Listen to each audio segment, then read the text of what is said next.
Diesel ఇబ్బంది అయిపోతుంది, దానికి చంద్రబాబు నాయుడు గారే కారణమని మతిలేని మాటలు మాట్లాడుతున్న వైసీపీ నాయకులకి, ముఖ్యంగా ఈరోజు పలాసలో చాలా హైడ్రామా చేస్తున్న మాజీ పశువుల మంత్రి గారికి సమాధానం చెప్తామని పెట్రోల్ బంక్ వచ్చామండి.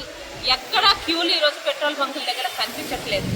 నిన్న కూడా కొన్ని పెట్రోల్ బంకుల దగ్గర క్యూలు కనిపించడానికి కారణం ఈ అప్పలరాజు లాంటి వైసీపీ నాయకులు లాంటి మతి లేని వాళ్ళు మాట్లాడే మాటలు విని కొంతమంది జనం నిజంగానే పెట్రోల్ నిల్వలు తగ్గిపోతాయేమోనని భయపడి నిన్న కాస్త హడావుడి అయ్యింది. కానీ వాళ్ళకి అర్థమైంది ఎక్కడా ఇటువంటి ఇబ్బంది లేదు.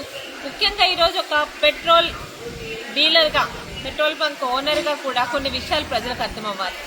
ఏదైనా ఒక పెట్రోల్ బంకులో పెట్రోల్ లేదంటే అర్థం ఒకటి, వాళ్ళకి రావాల్సిన లోడు రాలేదని, వీళ్ళు డబ్బులు సకాలంలో కట్టకపోతే లోడు రాదు. రెండు, వీళ్ళ బంక్కి లోడు తీసుకొచ్చిన వెహికల్స్ ఎక్కడైనా పెట్రోల్ బంక్ ఎక్కడైనా ట్రాఫిక్ జామ్లో ఇరుక్కున్నా లోడు రాదు. చాలా కారణాలు ఉంటాయండి పెట్రోల్ బంక్లో స్టాక్ లేదనడానికి. అన్నిటికీ మించిన కారణం ఈరోజు భారతదేశంలోనే కదా, ప్రపంచంలో ప్రతి ఒక్కరికి తెలుసు, యుద్ధ వాతావరణం.